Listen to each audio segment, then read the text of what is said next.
ya bentuk support. Iya, bentuk supportnya support. Gimana sih, penting nggak menurut Claudia? Ya penting sekali karena Penting sekali kan. Bisa membangun kepercayaan diri kita lebih lebih optimis, lebih semangat juga, apalagi kalau misalnya kita berangkat dari rumah kan Diantar disemangati gitu ya. oleh orang tua, didoakan juga pastinya. Jadi lebih kita lebih Afdol gitu. lebih all out, lebih berserah juga kepada Tuhan, dan pasti hasilnya lebih bagus. Kalau Pasya sendiri? Karena mandar sama enggak ya? Bicara sama nekap gitu. Ya, silakan, maaf Putra lah. Berbicara tentang support dari lingkungan dalam hal keluarga, kemudian teman, sejujurnya ketika saya mengikuti Putra Pariwisata kemarin, saya tidak tidak menginformasikan ke teman-teman. Jadi ikutnya diam-diam. Ikutnya diam-diam. Makanya jadi emas lah, emas. Tapi kadang-kadang emas ini salah-salah bisa jadi sesuatu, Bang. Tapi nggak bisa jadi mbak-mbak, tetap emas saja. Ya silakan Pasya. Langsung buyar. Iya. Ya, jadi ikutnya diam-diam karena memang dalam rangka biar kalau misalnya kalah ya tidak malu ya kan, kalau juara puji justru Tuhan. puji Tuhan, justru jadi surprise untuk teman-teman. Iya. Jadi berkaitan dengan support atau dukungan dari teman sebenarnya hanya beberapa, tapi tidak semuanya. Yang dekat, hanya dengan yang dekat, tapi tidak secara umum, secara luas tidak. Jadi yang nonton pun teman-teman saya waktu itu nggak ada, cuman keluarga. Oh, ada teman yang dekat aja. Sedekat apa itu?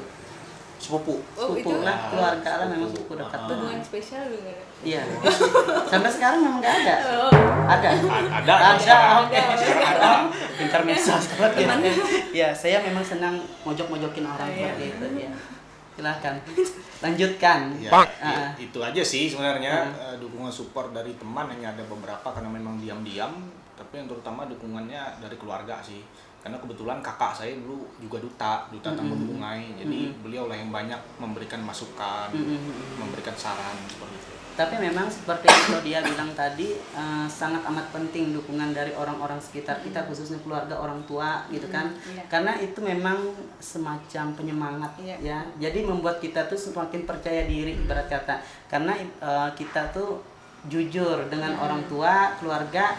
Karena saya pribadi juga berpikir gini, setiap apapun yang kita lakukan, kita mengeluarkan kaki dari rumah, menginjakkan kaki keluar dari rumah, ketika kita jujur dengan orang rumah itu kita tidak tenang ya, seperti itu. Apalagi kegiatan-kegiatan semacam ini kan kegiatan besar, jadi kita memang membutuhkan motivasi, khususnya doa tadi, ya kan. Nah, terkait dengan persiapan-persiapan, nah seingat kakak, Claudia dan Pasya ini melanjut ke tingkat provinsi. Iya, dia provinsi kan pada saat itu melanjut ke tingkat provinsi. Iya, karena pada saat menurut saya, walaupun pengalaman saya juga pribadi, walaupun istilahnya di tingkat kota itu aman rasanya, karena memang kita sekitaran aja kan, nggak ibarat kata main di kandang aja nggak masalah rasanya. Cuman ketika tingkat provinsi, kebetulan kakak juga pernah mewakili tingkat provinsi dalam bidang tarik suara. Oh, tepuk tangan sombong ya. Jadi sesinya ada.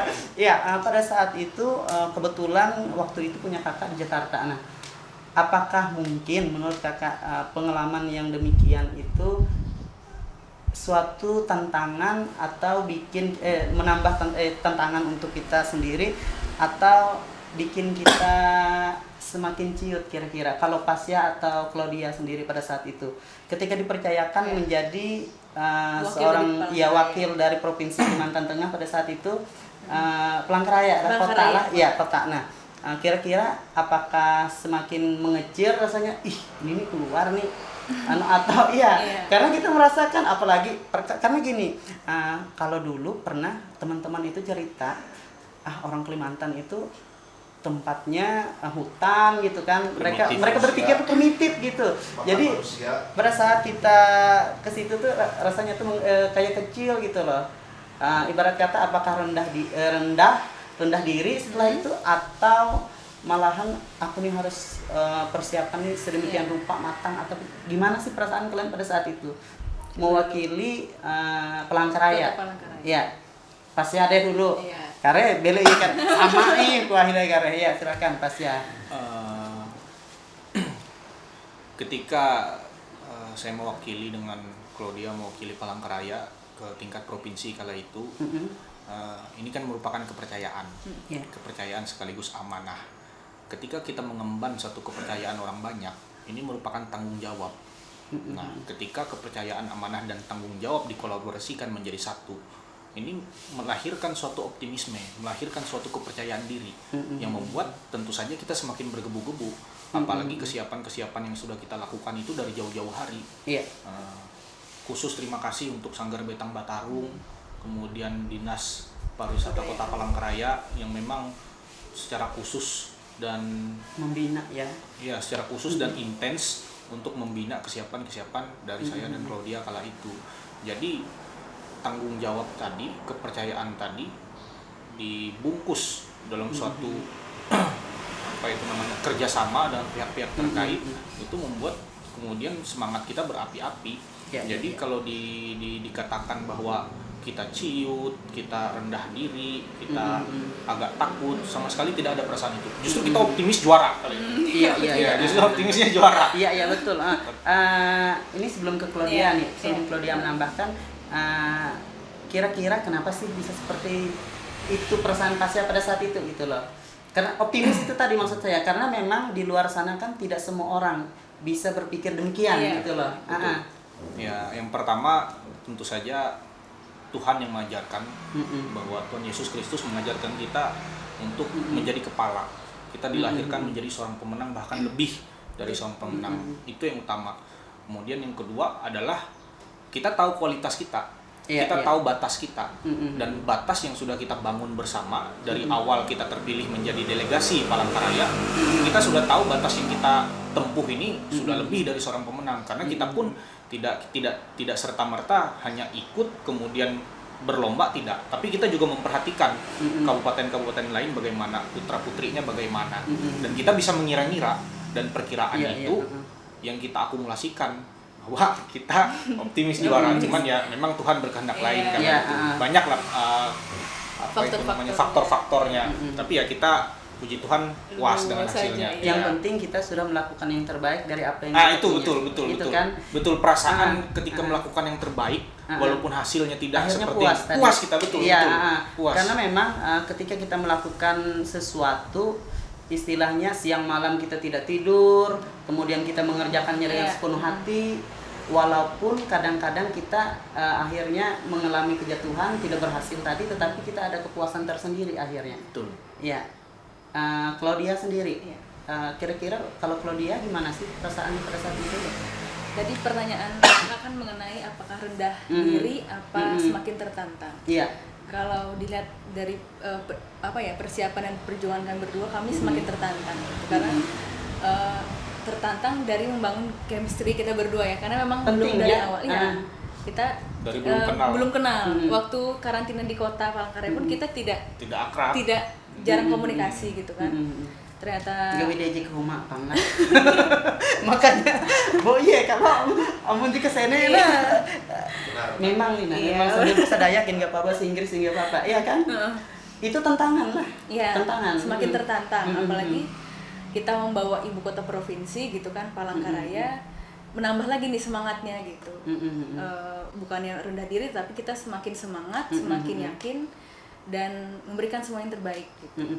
Berarti selain ini menurut kakak nih ya, berarti selain persiapan sedemikian rupa, berarti dari pribadi sendiri itu memang harus menjalin komunikasi yang baik gitu ya dengan semua pihak, khususnya dengan pasangan pada saat itu ya, karena memang kalau tidak istilah pahawen, pemalu misalnya kan pahawen gitu kan, malu kan itu kan istilahnya salah satu yang saya bilang tadi, kendala juga kan. Nah, penting sekali istilahnya kita memang menjalin komunikasi yang baik. Ini teh. Karena kita di atas panggung terlihat Kak, itu kita nari kan berdua, apakah kita kompak, chemistry-nya ada. Iya betul. Kemudian pada saat maju atau berangkat mewakili Kota Palangkaraya pada saat itu, sampai sana perasaannya gimana?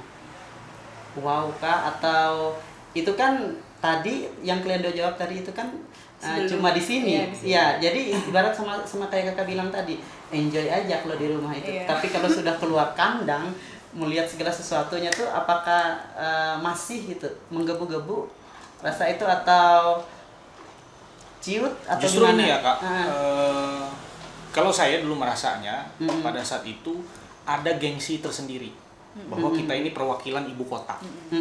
Jadi berjalan 2-3 langkah saja rasanya sudah kayak pemenang.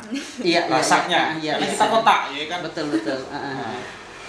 Jadi perasaan-perasaan untuk ciut itu justru tidak ada sama sekali. Tidak ada sama sekali. Bahkan dari kesiapan, kemudian look kita pada saat itu sampai tampil tuh kita tidak membuat kesalahan, tidak membuat kesalahan, benar-benar sempurna dalam tanda kutip kita tampil di sana. Secara menurut kita gitu ya, kita. Ya. Makanya sampai hari ini kita masih eksis walaupun 2018 sudah ketawang pika. Elah kemisek ketawang kuampim. Ya, kalau Claudia sendiri gimana? Tapi tidak dipungkiri juga kak, tapi dari kabupaten yang lain juga. Oh ya betul, kabupaten lain juga ada jagoannya lah. Betul. Memang ada kelebihannya dan kekurangan juga masing-masing. Dan juga ada beberapa kabupaten yang memang menjadi saingan lah di mata kita, menjadi kayak kita lebih tertantang lagi untuk melakukan yang lebih gitu. Oke, sebelum kita membahas ke hal lain, mungkin kira-kira ada tips untuk sahabat GSM di luar sana. Kira-kira apa tipsnya apabila mau menjadi seperti adik-adik ini? Adik ya sahabat kita ini ya, kira-kira ada tipsnya nggak selain fisik loh ya? Kalau fisik nggak mungkin lah. Ya selain fisik, kalau memang sudah punya modal bagus gitulah fisik, kira-kira ada nggak hal lain lagi yang perlu dipersiapkan kalau misalkan saya mau nih seperti Kak Pasya, Kak Claudia misalnya jadi putra-putri wisata selanjutnya next misalnya, kira-kira ada tipsnya nggak? Dari Claudia dulu deh. Ya. Tipsnya yang pertama buat sahabat GSM di rumah atau dimanapun berada yang lagi nonton, percaya diri dengan kemampuan dan potensi yang ada. Percaya diri karena kita penting, kan ya. Dianugerahi oleh Tuhan kemampuan dan kelebihan talenta masing-masing. Ada yang bisa menyanyi, menari ataupun hal lain gitu ya. Kalau memang minat di bidang kayak beauty pageant, di putra-putri pariwisata, berarti Tuhan sudah mempercayakan gitu ya, talentanya diberikan ke saudara-saudara semua untuk mengikuti ajang itu. Jadi percaya diri, mempersiapkan secara teknis, mempersiapkan yang ada, terus berdoa, tadi katanya berdoa, serahkan ke Tuhan, dan pasti akan diberi yang terbaik. Pasya bisa ditambahkan? Iya, menambahkan sedikit bahwa hari-hari ini niat dan ingin belajar dan harus memiliki mimpi. Ketika kita memiliki mimpi, jangan bunuh mimpi itu, Kak.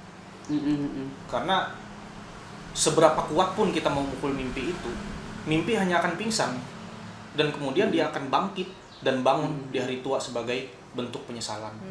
Jadi ketika kita memiliki mimpi, tumbuhkan rasa mimpi itu, niatkan, doakan, dan kejar, jangan dibunuh. Iya, betul. Kejar mimpi itu. Mias Pandera aja gitu. Gantung tutup mereka. Sahabat GSM itu tips kalau sahabat GSM mau menjadi seorang putra putri pariwisata. Bercerita sedikit, banyak juga boleh kan? Banyak juga boleh. Jadi paling nutup kok. Silahkan. Berbeda dengan Claudia yang memang pada saat dari kota, beliau ini memang digadang-gadang sebagai juara. Sementara saya kala itu memang bukan favorit saya. Ya, saya bukan favorit, masih ada yang lebih favorit. Dan hitam lah. Udah hitam ceritanya. Dibilang kuda hitam enggak juga, Bang. Cuman ada yang lebih gitu, Bang. Ada yang lebih. Intinya bukan favorit. Sementara Claudia waktu itu favorit. Nah, kita sudah tidak difavoritkan dan pada saat malam grand final, saya melakukan kesalahan di atas panggung. Nah, yang membuat pada kala itu saya itu dibully satu Palangkaraya. Nah ini fun fact-nya. Ini fun fact ini. Jangan bilang sahabat-sahabat GSM harus kami tahu. enggak. Karena kami enggak tahu. Ada oknum-oknum. Iya. Ada oknum-oknum. Saya dibully satu Palangkaraya. Oh, hanya modal tampang lah, hanya modal ini. Ya, saya hanya bisa ucapkan dalam hati saya, mereka tidak tahu prosesnya. Ada karantina yang kita lakukan seminggu, wawancara, kemudian apa itu namanya, sikap kita, presentasi kita, ide pengembangan kita, itu semua dinilai tidak hanya di atas panggung, tapi orang hanya tahu ketika ada di atas panggung, dan hari itu saya melakukan kesalahan. Nah, pada saat saya melakukan kesalahan, saya ciut. Karena saya dianggap juara yang tidak punya modal, hanya tampang, seperti itu. Tapi hari ini, proses yang sudah saya lewati pada tahun 2018 sampai hari ini, ketika saya dikatakan hanya modal tampang, hanya modal ini, saya modal itu, pada tahun 2020 kemarin saya menjadi duta bahasa Kalimantan Tengah. Pada tahun 2019 kemarin saya direkrut menjadi news anchor TVRI Kalimantan Tengah. Nah, ini merupakan bukti-bukti bahwa proses yang sudah kita jalani itu sebenarnya roda itu berputar. Tidak perlu kita dengarkan kata-kata orang lain. Nah, jadi saya selalu mensyukuri, Bang. Saya selalu mensyukuri. Tetap optimis ya. Tetap optimis walaupun saya sudah berjuang tapi hasilnya tidak sesuai, tidak puas kita, tapi saya yakin dan percaya bahwa roda itu berputar dan Tuhan sudah mengatur cerita dari semua yang sudah kita lakukan. Yang penting berusaha. Nanti tulus, Bang, betul. Nanti tulus. Jadi saya percaya prosesnya, Bang. Apapun yang sudah kita lakukan, kerjakan secara maksimal walaupun tidak puas, saya berserah. Itu yang membuat saya selalu tidak jatuh, tidak down, dan selalu bersyukur. Itu yang penting, itu selalu mengucap syukur, Bang. Optimis, berusaha, bersyukur. Bersyukur itu dia. 3 poin. Optimis, berusaha, bersyukur. Itu ke Mario. Kalau Claudia sendiri? Ya. Sama. Intinya walaupun tidak keluar sebagai pemenang pada malam itu ya. Untuk tetap membangun kepercayaan diri. Tapi yakin bahwa Tuhan tidak pernah mempermalukan anaknya, dan puji Tuhan pada malam itu kita menang di mata penontonnya. Betul. Bukan menang di mata juri. Jadi ada hashtag waktu itu. Iya kan? Pemenang bagi penonton. Iya, jadi walaupun tidak sebagai juara 1 putra-putri Kalimantan Tengah, tapi Tuhan tidak mempermalukan anaknya gitu, karena kita sudah melakukan yang terbaik.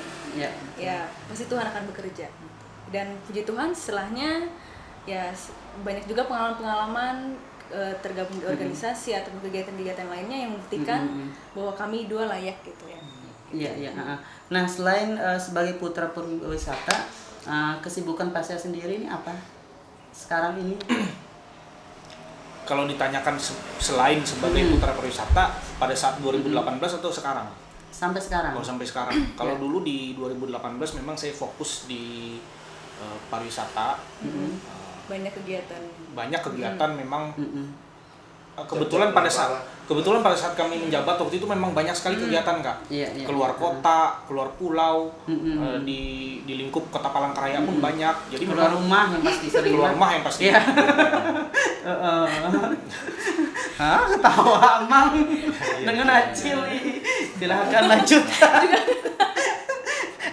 Bujurlah keluar rumah yang pasti. Ya, lanjutkan. Itu kalau 2018. Kalau sampai sekarang ya sibuknya masih skripsian, kemudian saya kebetulan tergabung dalam organisasi, kemudian ya saya menyiar di TVRI Kalimantan Tengah. Jangan lupa sahabat GSM. Di jam berapa? Iya, kakak lihat kan ini pasnya kan sibuk di beberapa organisasi itu, bisa disebutkan nggak apa-apa? Oh boleh.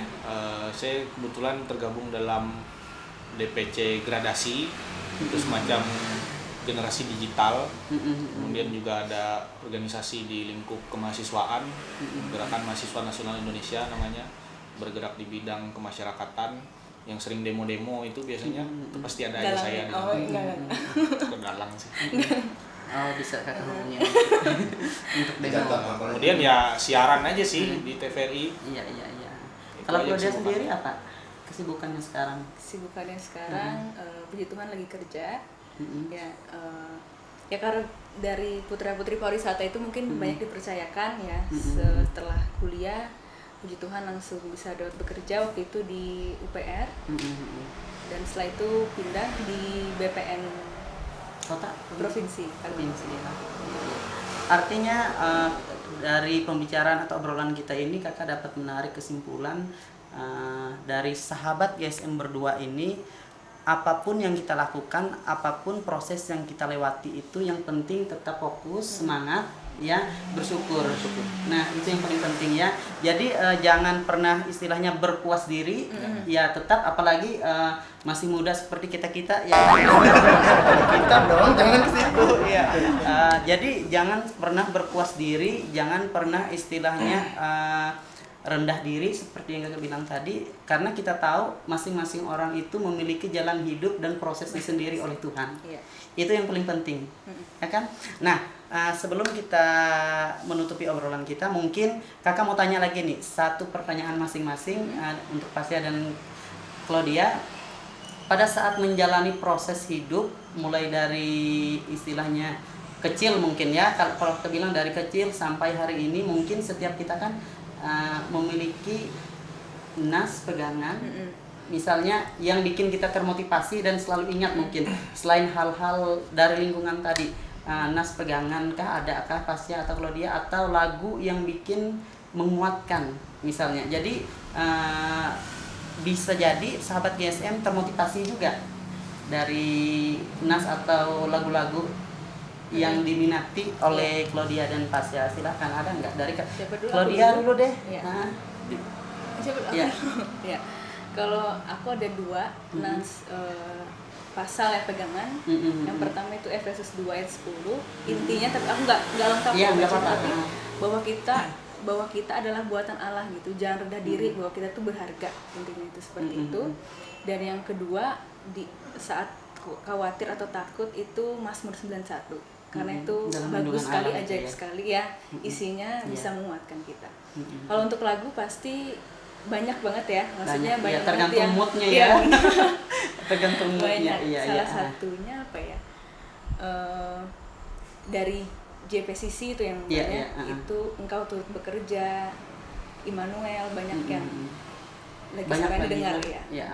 Kalau Pasya sendiri berbicara tentang kalimat penguat, ya, dalam hal ini, dalam hal apapun ya, dalam hal hal kita, apapun, boleh kata-kata, boleh apa. Ada satu istilah ini yang saya menjadikan pedoman dalam hidup saya. Nah, istilahnya itu memento mori. Memento mori itu berarti hiduplah hari ini seperti besok adalah hari kematianmu. Nah, kalimat itu merupakan cerminan bahwa kehidupan kita hari ini harus kita lakukan semaksimal mungkin setiap harinya. Karena besok adalah hari kematianmu. Hari ini kau bertobat, kau melakukan yang terbaik, berdamai dengan diri sendiri, mengampuni orang bersalah, melakukan segala sesuatu dengan tulus dan dengan iman. Karena besok kau sudah akan naik ke surga. Jadi memento mori itu merupakan pedoman hidup dalam saya, bahwa hiduplah hari ini seperti hari besok adalah hari kematianmu.